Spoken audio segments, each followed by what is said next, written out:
Assalamualaikum warahmatullahi wabarakatuh.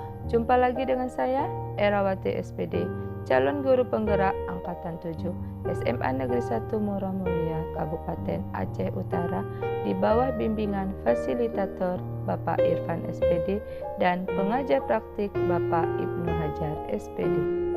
Salam dan bahagia guru penggerak. Pada pertemuan ini, saya akan memaparkan kesimpulan dan refleksi pemikiran Ki Hajar Dewantara pada modul 1.1 koneksi antar materi. Pendidikan dan pengajaran tidaklah sama. Menurut Ki Hajar Dewantara, pengajaran adalah bagian dari pendidikan. Pengajaran adalah proses pendidikan dalam memberikan ilmu untuk kecakapan hidup anak secara lahir dan batin. Sedangkan pendidikan pada hakikatnya adalah menuntun, memberi tuntunan terhadap segala kodrat yang dimiliki anak agar ia mencapai keselamatan dan kebahagiaan setinggi-tingginya, baik sebagai manusia maupun sebagai anggota masyarakat. Sedangkan pendidikan menciptakan ruang bagi murid untuk bertumbuh secara utuh agar mampu memuliakan dirinya dan orang lain serta mandiri.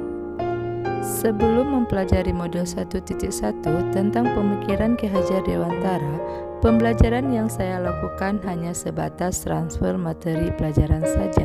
Saya menganggap ketuntasan dalam penyampaian materi lebih penting daripada memahami karakteristik murid, dan saya hanya melihat nilai dari aspek kognitifnya saja.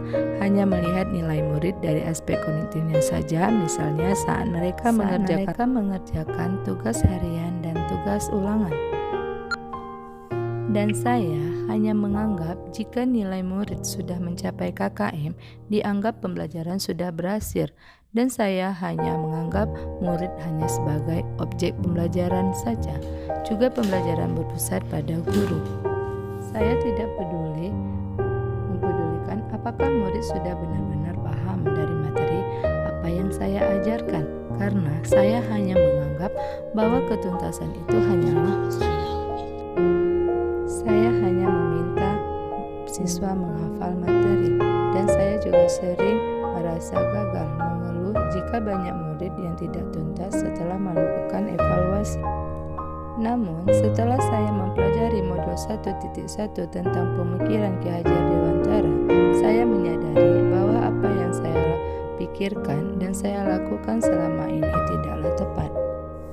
Setelah mempelajari modul 1.1, saya menyadari seharusnya saya melakukan proses pembelajaran secara menyeluruh. Prinsip-prinsip yang harus saya lakukan di sini, saya harus memperhatikan budaya, sosial, spiritual, psikomotor, afektif, dan konektif. Murid sebagai sumber pembelajaran. Di sini mereka kita berikan kebebasan berekspresi dan mengemukakan pendapat serta mereka bebas berkreasi. Guru sebagai fasilitator pembelajaran. Guru harus ikhlas, penuh kesabaran dengan segala ketulusan hati. Guru juga harus mempelajari karakter muridnya, dan guru harus juga memberi kesempatan muridnya untuk tumbuh sesuai dengan kodratnya masing-masing. Yang dapat segera saya terapkan dalam pembelajaran di kelas antara lain, pembelajaran tidak lagi menuntut tetapi menuntun. Saya juga harus mengenali karakter dan latar belakang murid dengan menjalani komunikasi yang baik dengan peserta didik. Sekian dan terima kasih. Salam guru penggerak.